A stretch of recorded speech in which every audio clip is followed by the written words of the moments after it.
Tugasku menemanimu. 这是命运的指引，让他去吧。是，主上。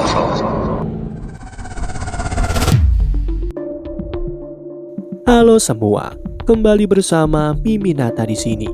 Kali ini kita akan menyelam dalam alur cerita novel Solen 3, The Legend of the Dragon King. Sebelum masuk ke dalam cerita, Mimin ingatkan jangan lupa like, comment, and subscribe. Tanpa berlama-lama, Solen 3, The Legend of the Dragon King. Mari kita mulai. Dalam keadaan ini, tangan Guye bergerak terlalu lambat untuk membela diri. Pada saat dia mendapatkan kembali kejernihannya, rumput biru perak milik Tang Wulin sudah ada di depannya. Pada saat kritis inilah, Guye menggunakan elemen terkuatnya menghilang dalam kilatan cahaya perak. Ini adalah kendalinya atas ruang angkasa. Detik berikutnya, untaian rumput yang tersapu tidak menarik apa-apa selain udara. Keanehan menyebar di wajah Tang Wulin. Tepat ketika dia mengira Guye telah menghindar jauh darinya, dia muncul di hadapannya dalam kilatan cahaya. Itu benar, dia telah memilih untuk berteleportasi tepat di depannya. Dia menyodorkan telapak tangan biru ke dadanya. Tindakannya terlalu tidak terduga untuk diproses oleh Tang Wulin. Apalagi reaksinya, dia telah melewati jaringnya dan mengubah area paling berbahaya menjadi area teraman. Melawan semua harapannya, dia menyerbu langsung ke pelukannya. Dia hanya punya satu pilihan sekarang, membalas dengan cakar naga emasnya. Dia yakin bahwa meskipun dia membeku, ada 50% kemungkinan dia bisa memukul punggungnya, tapi ada juga kemungkinan bahwa dia akan segera hancur berantakan di bawah cakarnya. Ini adalah cakar yang bisa menghabisi monster berusia 1000 tahun. Alam bawah sadar Tang Wulin dalam keadaan kacau. Lengan kanannya yang terangkat turun beberapa saat kemudian. Ya temanku, kerugian hanyalah kerugian. Tapi pada saat inilah telapak tangan Guye menabrak cahaya putih yang menyelimuti dada Tang Wulin sebagai gantinya. Rasa dingin menyapu dari dadanya, memukul mundur telapak tangan Guye. Tang Wulin tidak membiarkan kesempatan ini hilang begitu saja. Dia segera memanggil rumput biru perak untuk menahan Guye. Tang Wulin dengan ringan mencubit leher Guye dengan cakar, mengganggu kendali atas elemennya. Dia kembali menatap Su Shoyan dengan heran. Tongkat esnya diangkat dan menunjuk ke arahnya dengan ekspresi yang sombong. Xie adalah yang paling sengsara. Dia tidak menyangka serangan Guye datang ke arahnya.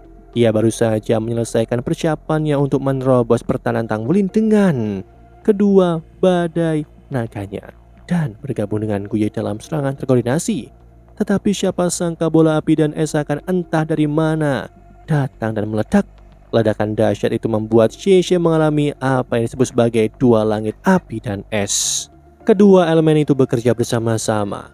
Xie yang dibekukan es sementara nyala api menghanguskannya. Kombinasi yang menakutkan jika dia tidak cepat bereaksi dengan menggunakan badai naga cahayanya. Untuk mengurangi sebagian besar ledakan, dia akan berakhir dalam kondisi yang jauh lebih buruk saat dia merayakan kelangsungan hidupnya. Roda es menghantam punggungnya entah dari mana. Ketidakpercayaannya menyebar di wajahnya saat tubuhnya menjadi kaku dan terguling. Di sisi lain, perangkap rumput biru perak Tang Wulin melepaskan diri saat dia melepaskan satu tangan dari leher Guye sambil menopangnya dengan tangan lain di pinggangnya sehingga memulihkan mobilitasnya. Tubuh mereka begitu dekat sehingga Guye bisa menikmati aroma bersih dan segar Tang Wulin. Dia bisa dengan mudah lolos dari jebakannya dengan berteleportasi, melanjutkan pertempuran, dan akhirnya menang melalui taktik gerilya. Dia memilih untuk membiarkan dia menangkapnya karena hanya dalam pertempuran jarak dekat dia memiliki kesempatan untuk mengalahkannya dalam satu serangan. Hasilnya, bagaimanapun bertentangan dengan harapannya. Dia telah kalah, dia dan Xie sama-sama kalah. Pertempuran itu mungkin tampak seperti Tang Wulin bertarung sendirian melawan mereka berdua dari awal hingga akhir. Tapi, sebagai pengamat, Wu Zhangkong dan Long Hengsu telah dengan jelas melihat dua gerakan menentukan dari Su Shoyan. Tindakannya telah dilakukan pada saat yang tepat yang dibutuhkan untuk mengubah gelombang pertempuran. Persepsi dan kendali gadis ini cukup bagus. Dia mendukung Tang Wulin dengan sangat baik. Bahkan dibandingkan dengan teman-temannya, dia luar biasa. Setelah sampai pada kesimpulan ini, Wu Zhangkong bertemu mata dengan Long Hengsu dan keduanya saling mengangguk dengan pengertian diam-diam. Long Hengsu menyetujui Tang Wulin sedangkan Wu Zhangkong mulai menyetujui Su Shoyan. Kau mengambil banyak resiko, kata Tang Wulin sambil melepaskan Guye. Dia mendengus. Aku hanya takut akan menyakitimu. Jika tidak, aku akan menggunakan lebih banyak elemen yang tidak dapat kau pertahankan. Tang Wulin menyadari kenyataan yang mengejutkan. Tepat sekali, Guye dapat mengendalikan lebih banyak elemen. Air, api, bumi, angin, cahaya, dan bahkan ruang. Masing-masing dari mereka kuat. Es adalah perpanjangan dari air, tetapi itu belum tentu merupakan kemampuan terkuatnya. Dengan kendalinya, dia bisa saja menyerangku dengan 3 elemen sekaligus. Aku bersikap lunak dengan cakar naga emasku, tapi bukankah dia juga bersikap lunak padaku? Senyuman canggung tersungging di bibirnya. Kau masih yang paling menakjubkan. Guye tertawa. Kau juga luar biasa. Kau akan melukaiku jika aku tidak menahanmu tepat waktu. Erangan menyakitkan Xie mengganggu percakapan mereka. Dia dengan susah payah merangkak kembali ke kakinya dengan ekspresi kesal. Oh, aku tahu kalian sibuk saling mengagumi, tapi bisakah kalian meluangkan waktu untuk membantu teman baik kalian? Hanya Su Shoyan yang cukup baik untuk berjalan dan membantunya. Xie menatapnya dan memutar matanya. Apakah mengirisku itu menyenangkan? Su Shoyan terkikik dan menunjukkan senyum gigi yang tidak berbahaya. Dua siswa lainnya berjalan. Tang Wulin mengulurkan tangan ke Su Shoyan. Ia berseru, "Selamat datang di kelas 0. Su Shoyan menerima jabat tangan itu. "Terima kasih Kapten kelas.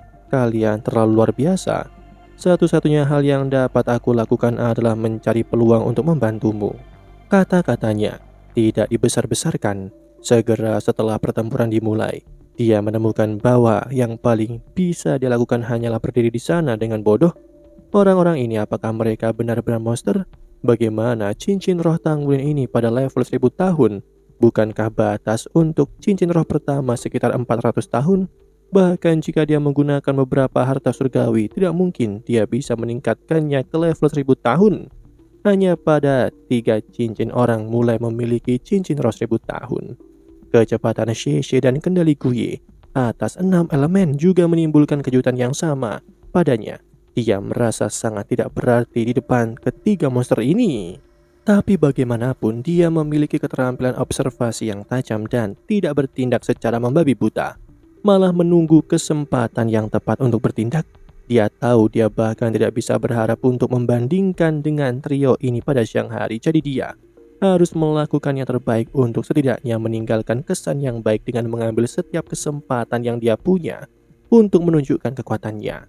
Peluang akan selalu datang kepada mereka yang telah dipersiapkan dengan baik. Kesuksesannya membuktikan pernyataan ini. 2 Master 1 cincin telah menang atas 2 Grandmaster Jiwa 2 cincin.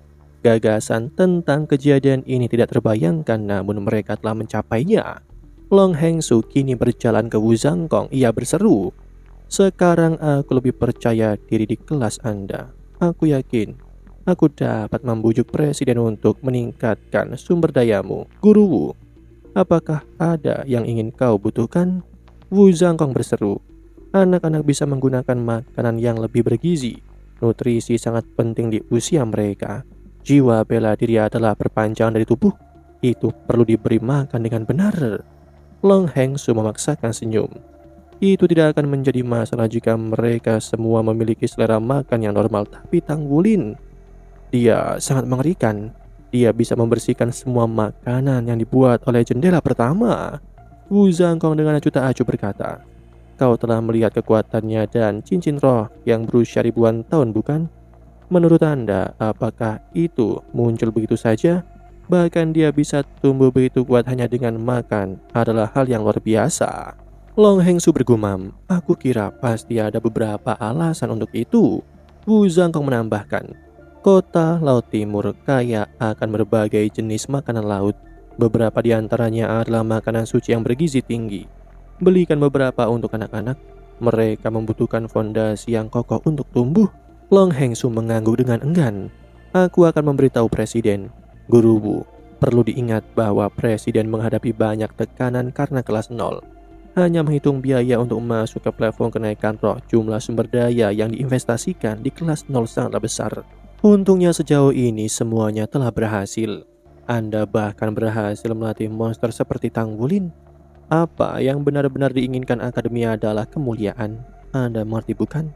Akademi ingin siswa Anda berpartisipasi dalam turnamen aliansi langit laut. Anda harus mempersiapkannya, bahkan jika mereka tidak mendapatkan tempat yang terlalu tinggi. Mereka setidaknya perlu membuat orang kagum dan memenangkan beberapa ketenaran akademi.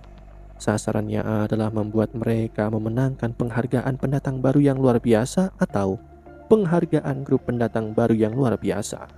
Turnamen aliansi langit laut?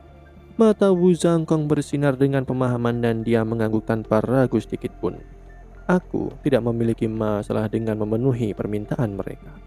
Long Hengsu menatap Wu Zhangkong dengan heran. Dia mengira Wu Zhangkong akan menolak karena anak-anak itu baru berumur 10 tahun namun dia dengan mudah menerimanya. Anda setuju? Wu Zhangkong berkata, metode terbaik untuk melemahkan seseorang adalah melalui pertarungan nyata. Sejauh ini mereka hanya memfokuskan energi mereka pada kultivasi dan mereka tidak memiliki pengalaman tempur. Ini adalah kesempatan bagus untuk memperbaiki masalah ini. Luar biasa, aku khawatir. Anda mungkin tidak setuju. Aku akan segera melaporkan masalah ini, aku jamin. Hingga turnamen aliansi Sky-Sea dimulai, makanan Anda tidak akan kurang bahkan jika dibandingkan dengan yang ada di Akademi Shrek. Kali ini, Akademi akan menghabiskan semua modalnya. Baiklah, Wu Zhangkong berkata dengan dingin. Kalian semua, kemarilah. Wu Zhangkong melangkah ke arena dan memberi isyarat kepada anak-anak. Keempat siswa itu dengan cepat berlari. Wu Zhangkong mengangguk dan menoleh ke Tang Wulin. Kau masih perlu berlatih lebih banyak. Ada terlalu banyak lubang di pertahananmu. Ya Guru Wu. Tang Wulin tidak bisa menahan kegembiraan. Sekarang cincin rohnya berada pada level 1000 tahun. Kekuatan tempur dan ketepatan kendalinya telah meroket. Dia percaya bahwa setelah memecahkan segel Raja Naga Emas kedua, rumput biru peraknya akan berevolusi sekali lagi dan menerima kekuatan besar lainnya. Wu Zhangkong menoleh ke Guye. Kau sedikit tidak fokus. Kau harus lebih kuat dari itu. Guye menunduk dan berkata pelan. Tapi kita rekan satu tim bukan musuh. Wu Zhangkong berkata, kau telah maju dengan cepat. Terus berusaha keras untuk meningkatkan diri. Adapun kau, dia menoleh ke Xie. Kau harus berusaha lebih keras jika kau ingin mengikuti mereka. Sudut mulut Xie mulai bergerak-gerak. Aku benar-benar tidak bisa beristirahat. Atau hanya karena Wulin dan Guye meningkat terlalu cepat. Wu Zhangkong akhirnya beralih ke Su Shoyan. Kamu memiliki beberapa kemampuan. Ingatlah bahwa kau hanya punya waktu 1 bulan untuk membuktikan diri. Baiklah, semuanya diberhentikan untuk hari ini. Besok kita akan mulai latihan. Aku akan menjadi lawan kalian selama 3 pertempuran setiap hari. Ya, kata Tang Wulin, Guye dan Xie dengan wajah pahit. Sementara itu, Su Shoyan tidak bisa menahan kegembiraan dan keinginannya menuju hari berikutnya. Aku mendengar Guru Wu yang kejam dan tampan ini benar-benar kuat. Aku ingin tahu seberapa kuat dia. Namun tiba-tiba Wu Zhangkong berseru, aku akan menggunakan keterampilan jiwaku kali ini. Wu Zhangkong setelah mengucapkan kata-kata mengejutkan ini, jubah putihnya berkibar tertiup angin. Apa? Keterampilan jiwa? Xie tergagap. Apakah aku mendengarnya dengan benar? Siapa Guru Wu? Mengapa dia perlu menggunakan keterampilan jiwa untuk melawan kita? Apakah dia membuat kesalahan? Demikianlah alur cerita novel Solen 3 The Legend of the Dragon King. Sebelum Mimin akhiri, Mimin ingatkan jangan lupa like, comment, and subscribe karena tugasku kan selalu menemanimu.